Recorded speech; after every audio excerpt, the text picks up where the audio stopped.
यं ब्रह्मवेदान्तविदो वदन्ति परं प्रधानं पुरुषं तथान्ये विश्वोद्यते कारणम् ईश्वरं वा तस्मै नमो विघ्नविनाशनाय।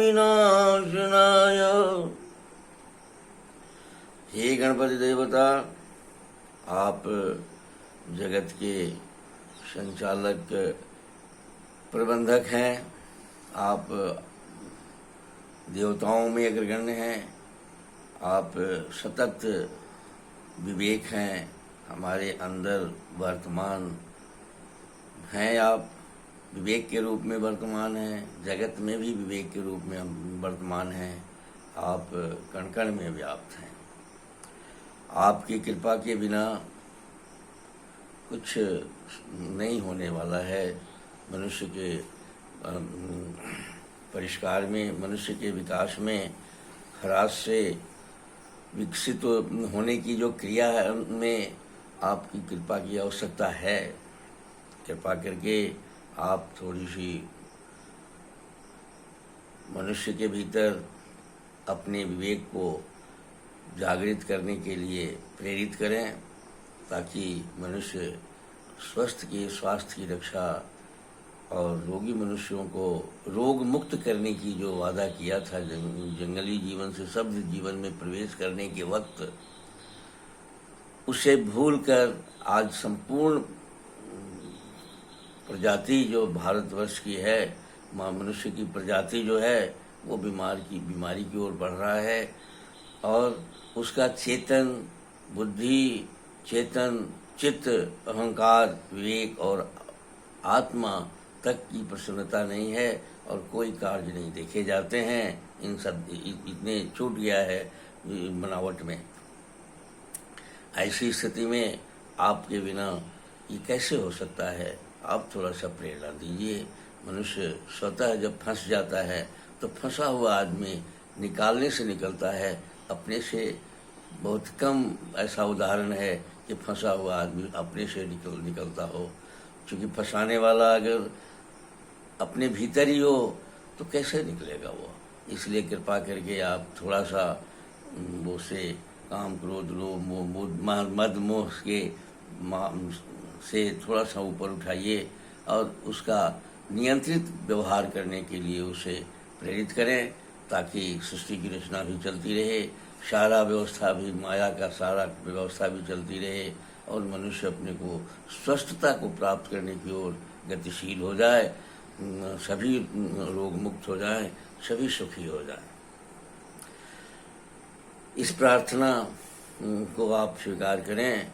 माने आप आशुतोष हैं, आप कृपालु हैं। मैं श्याम बिहारी तिवारी आयुर्वेद और वेद का उपासक हूँ। आयुर्वेद के जीवन शैली को, आयुर्वेद के जीवन कला को अपनाने के लिए, मैं प्रेरित करने के लिए इस कार्यक्रम को प्रस्तावित करता हूँ, आपके समक्ष प्रार्थना करता हूँ। इस कार्यक्रम के माध्यम से आपसे निवेदन करता हूँ, इस कार्यक्रम के माध्यम से, कि आप थोड़ा सा स्वयं को स्वास्थ्य की ओर ले चलें, स्वयं अंधकार से प्रकाश की ओर जाने की कोशिश करें, बीमार से मुक्त होने की कोशिश करने की कोशिश करें। ऐसी परिस्थिति में जब आपके भीतर ये भाव उठेगी तो निश्चित रूप से आप स्वस्थता की ओर आगे बढ़ जाएंगे। जहाँ चाह वहाँ राह। सिर्फ सलाह देने से मनुष्य में मानने वाली जो मन है, सलाह को मानने वाला जो मन है, वो नहीं मानता है, वो कह देता है कि तो ठीक चल रहे हो।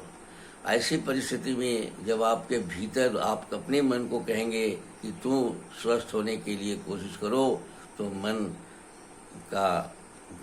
को इतना वो ताकतवर है कि आपको स्वस्थ बनाने की दिशा में अग्रसर करेगा। और जब वो उसको फॉलो करेंगे आप, माने अपने बुद्धि से, विवेक से, ये सारा भी गुण दे देगा कि आप उसको फॉलो करेंगे और आप स्वस्थता की ओर आगे बढ़ेंगे। जब स्वस्थता की ओर आगे बढ़ेंगे तो चेतनता इत्यादि के साथ आप अपना भी पहचान कर लेंगे और सभी क्षेत्रों में आप विशाल बन जाएंगे। पूरे ब्रह्मांडीय शक्ति से आप जुड़ने की स्थिति में आ जाएंगे। इस तरह से अन्य मनुष्य इस तरह इसके लिए मैं, जिसमें कि ये सारी शक्तियाँ मनुष्य में आ जाए, इसके लिए मैं इस कार्यक्रम को प्रस्तावित करता हूँ, आपके साथ निवेदन करता हूँ, प्रार्थना भी करता हूँ। इस कार्यक्रम के कड़ी में हम लोग को अपने जीवन चर्या में जो हम लोगों के हाथ में है, हम लोगों को डेली करना है, उसके संदर्भ में वायु के समन का, वायु के बिगड़ जाने से वायु का समन कैसे हो, इसका ऊपर हम लोग अभी चर्चा कर रहे हैं कुछ पीछे से 2-4 कड़ी से। तो वायु के समन के में बहुत सारी बातें हम लोगों ने कर लिया है। आज हम लोग चाहेंगे कि हम कुछ मेडिटेशन पर ध्यान दें, मानी ध्यान पर ध्यान दें। यानी स्वास्थ्य की रक्षा के लिए हम ऐसा कोशिश करें कि हम स्वस्थ रहें। हम ध्यान देंगे, अगर मेडिटेट करेंगे, ध्यान देंगे कि हम स्वस्थ हो जाएं, तो भी हमारे भीतर की जो बनावट है, मन की बनावट है, हमारे भीतर की जो शक्तियां हैं, कुंडलिनियां हैं, जो इंडोक्राइन की ग्रंथियां हैं, वो जो मैसेंजर के रूप में बैठे हुए हैं स्वस्थ बनाने के लिए, वो स्वस्थ बनाएंगे हमको। हम किसी आधार को भी पकड़ सकते हैं, आधार को नहीं पकड़े तो अपने ही भीतर के अंतरात्मा को अगर हम देखने की कोशिश करें, 5-10-20 मिनट हम ध्यान करें, अपने श्वास का आने जाने पर अगर हम ध्यान करें, तो उससे भी हमारा जो है काम हो सकता है। उससे भी हम रोग मुक्त होने की क्रिया में आगे बढ़ सकते हैं। क्योंकि रोग शास्त्रों का कहना है कि रोग को मान्यता देने से रोग बढ़ती है, रोग को अमान्य कर देने से रोग नहीं होता है। प्रज्ञा पराधीन जायते सब रोगा और सर्वरोगा। जब हम रोग को मान्यता देते हैं तो प्रज्ञा पराध की स्थिति में ही मान्यता देते हैं। अगर हम ध्यान अपने को स्वस्थ होने के लिए सजग हो जाएंगे, चैतन्य हो जाएंगे, तो प्रज्ञा अपराध हमसे होगा ही नहीं, और प्रज्ञा अपराध नहीं होगा तो हम स्वस्थता की ओर आगे बढ़ेंगे। तो रोग का क्यों मान्यता न दें, रोग हो गया है तो हम अपने भीतर से निकालने के लिए उस पर ध्यान करें, अपनी शक्तियों का स्मरण करें, अपने कुल का स्मरण करें, अपने आत्माओं का, दिव्य आत्माओं का स्मरण करें भीतर। क्योंकि सारी आत्माओं का, क्योंकि कोशिकाओं में भी आत्मा है और हमारे शरीर के मर्मों में भी आत्मा है। हम आत्माओं के मेल से भी अगर कहें कि कोशिकाओं के मेल से बनते हैं, कोशिकाओं के संग को तन कहते हैं, मन कहते हैं, तो हम इसमें कहीं अतिशयोक्ति नहीं है कि हम आत्माओं के मेल से बनते हैं। हमारे पास भीतर जो है चेतनता पूर्वक बहुत बड़ी शक्ति हमारे साथ जुड़ी हुई है। तो ऐसी स्थिति में हमें अपने लाइफ स्टाइल पर थोड़ा सा ध्यान देना होगा। लाइफ स्टाइल में जीवन चर्या में ध्यान देना होगा। वायु के शमन के लिए हम बहुत देर रात तक जगते हैं।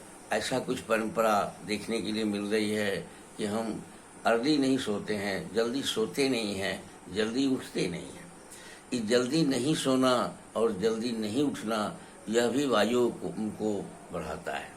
वायु को बढ़ाता है, स्ट्रेस से संबंधित जितनी बीमारियां हैं इसको ये पैदा करता है। तो हम जल्दी सो जाएं और जल्दी सूर्योदय के साथ उठें तो ज़्यादा हम स्वस्थता की ओर आगे बढ़ेंगे।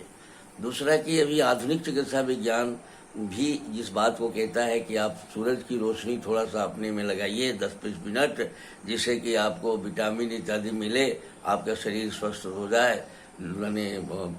तो आपके यहाँ है कि साहब जो सूरज के साथ उठता है या सूरज के पहले उठता है, नींद तोड़ देता है, तो वह पूरा स्वस्थ रहता है। और सूरज के साथ तो थोड़ा बहुत अगर संपर्क अगर करता है तो भी वो स्वस्थ रहता है।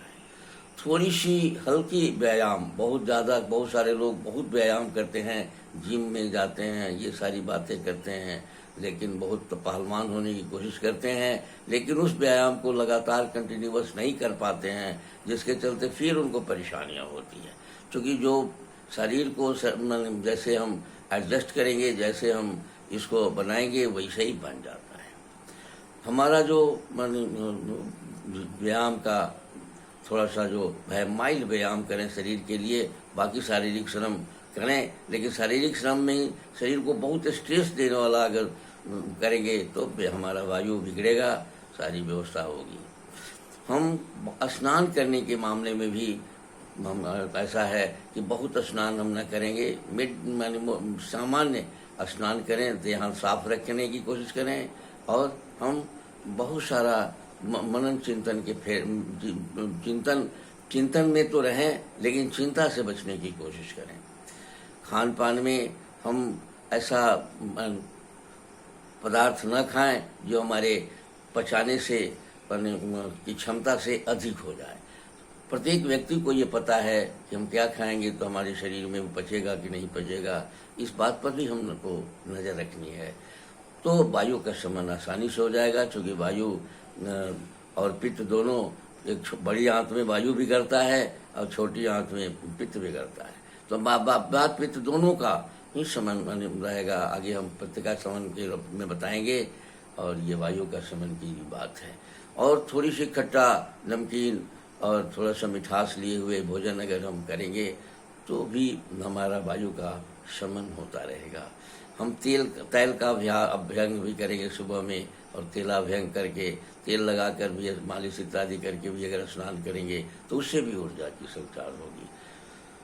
बहुत बड़ी बीमार अगर होंगे, बहुत कठिनाई में पड़ेंगे, तो थोड़ा सा हल्का सुसुम पानी से स्नान करने से भी वायु का शमन होता है।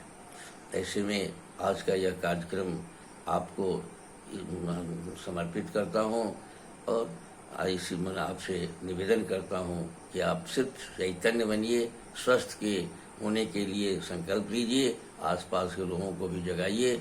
आपको स्वस्थ और सुंदर होने के लिए सारी व्यवस्था आपके भीतर से ही निकल जाएगी कि हम कैसे स्वस्थ हो जाए। धन्यवाद।